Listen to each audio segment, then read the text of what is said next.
నిజామాబాద్ జిల్లా వర్ణి మండలం సిద్దాపూర్ రిజర్వాయర్ పనులు నెమ్మదిగా జరగడంపై ఫైర్ అయ్యారు బాన్సువాడ ఎమ్మెల్యే పోచారం శ్రీనివాసరెడ్డి.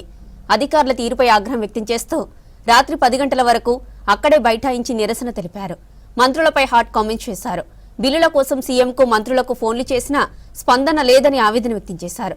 బిల్లులు రాక పనులు ఆగిపోతున్నాయని, కాంట్రాక్టర్లు పారిపోతున్నారని అన్నారు. తన రాజకీయ జీవితంలో ఇలాంటి పరిస్థితులు ఎప్పుడూ చూడలేదన్నారు.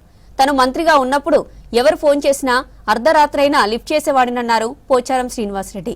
పై స్థాయి అధికారుల రిక్వెస్ట్తో 2 రోజులు చూద్దామని తోటి నాయకులు చెప్పడంతో ఇంటికి తిరిగి వెళ్లారు పోచారం శ్రీనివాసరెడ్డి.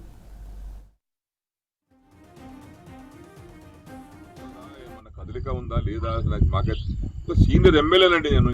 సీఎం గారికి ఈరోజు చెప్పిన సీఎం గారికి నేనేమో ఎందుగా అంటే మొండిగా ఒక ఇంట్లోకి అడుగు బయట పెట్టేటప్పుడు ఏమన్నా కానీ సావని బతుకని నిర్ణయం తీసుకుందామని వచ్చిన యాక్చువల్ అయితే ఏమన్నా కానీ అనుకుని వచ్చిన ఏదన్నా కానీ ఫలితం దాంట్లో అట్లా నిర్ణయం గట్టిగా తీసుకుని వచ్చిన నేను.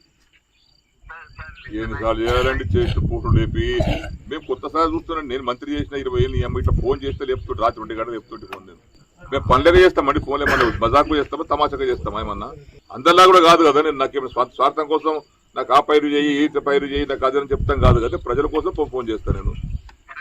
ఇక మాలాంటి వాళ్ళకు కూడా రెస్పాన్స్ లేకపోతే ఎందుకంటే ఇంకా ఈ రాజకీయం పాడైపోయింది. దళిత రాజకీయం ఎవరు చెప్పుకోవాలి? శ్రీ గారు మేము ఎవరితో మాట్లాడాలి? మేము ఇంటికి వెళ్ళి బయలుదేరేటప్పుడు చెప్పలేదు ఎవరికి. నేను ఇక్కడ ఉంటానే చదువుకుని వచ్చిన 5 ఏళ్ళ పని లేకపోతే తుమ్ముచేతి ముడుస్తాయి. ఇక తర్వాత ఎవడు దాన్ని పట్టించుకోడు ఎవడు కాదు అది. ఇవన్నీ చూడు కోనాపూర్ అటు బందే పీకి అయిపోయాయి. 12 కోట్లు శాంక్షన్ అయింది. బాబు వాడు చేసి 4 కోట్లు బిల్లు రావాలి. అడిగి బేజారు అయిపోయి వాడు పని కూడా వెళ్ళిపోయాడు. నర్సింగ్ కాలేజ్ వాడు 15 కోట్లు రావాలి సార్ నేను పని చేసిపోతా అంటే నిర్ణయం మారింది కదా. పార్టీ మారింది కదా. నేను టెండర్ ప్లాన్ చేసుకుంటాను. వాడిని బతుకున్నాడు.